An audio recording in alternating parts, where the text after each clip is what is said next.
अरण्य अभियान हे अभियान 2006 साली सहकार महर्षी भाऊसाहेब संतजी थोरात दादा यांनी झाड लावणारा माणूस एक पर्यावरणावरील पुस्तक वाचून वयाच्या 82व्या वर्षी ही सुरुवात केली। आज 19वे वर्ष आहे। अखंडपणे आपण संगमनेर तालुक्यामध्ये साधारण 30 कोटी बियांचं बीजारोपण आणि 80 लाख रोपं आजपर्यंत आपण संगमनेर तालुक्याच्या डोंगर दऱ्यांमध्ये, शेता बांधावर, शाळेंमध्ये आणि ग्रामपंचायतच्या माध्यमातून गावांमध्ये आपण लावलेले आहेत।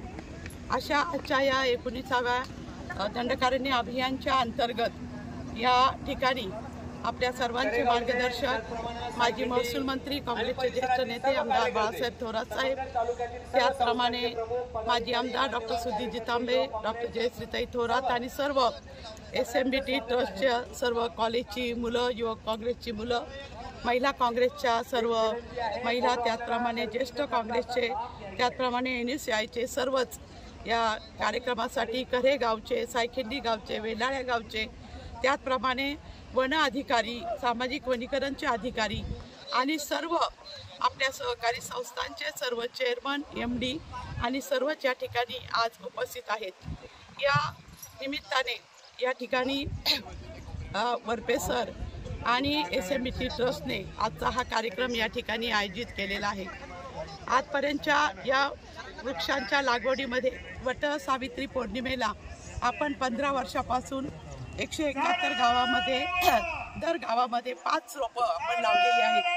अशा प्रकारचं एक सुंदर असं अभियान संपूर्ण भारताला आणि संपूर्ण जगाला एक मार्गदर्शक असणारं हे अभियान एक जय हिंद लोक चळवळीच्या माध्यमातून संपूर्ण महाराष्ट्रभर चालू आहे। सातपुडा पर्वतामध्ये सुद्धा, सह्याद्रीच्या पर्वत लाईनमध्ये सुद्धा हे संपूर्ण अभियान हे चालू आहे आणि त्या निमित्ताने एक जनजागृती निश्चितपणे होत आहे। आजच्या या अभियानासाठी मी या ठिकाणी मनपूर्वक शुभेच्छा देते। आपण जे फळं वर्षभर खातो, आंबा, जांभळं, करवंद, त्याचप्रमाणे सीताफळ, रामफळ, याच्या सर्व बिया आपण जपून ठेवाव्यात। आपल्या लिंबाच्या लिंबोळ्या आपण जागोजागी लावाव्यात। आता लिंबाच्या झाडाखाली लिंबोळ्या आहेत, त्यासुद्धा आपण सर्वांनी जागोजागी नेऊन लावल्या पाहिजे। मी ज्या बाभळीच्या झाडाखाली उभी आहे, ती बाभूळ हे झाड मला लहानपणापासून खूप आवडतं, कारण आपल्या खेड्यामध्ये पूर्वीच्या काळी चुलीवर स्वयंपाक करण्यासाठी याचा उपयोग चांगल्या प्रकारे व्हायचा आणि म्हणून या झाडाखाली उभी राहून मी या ठिकाणी मुलाखत देते।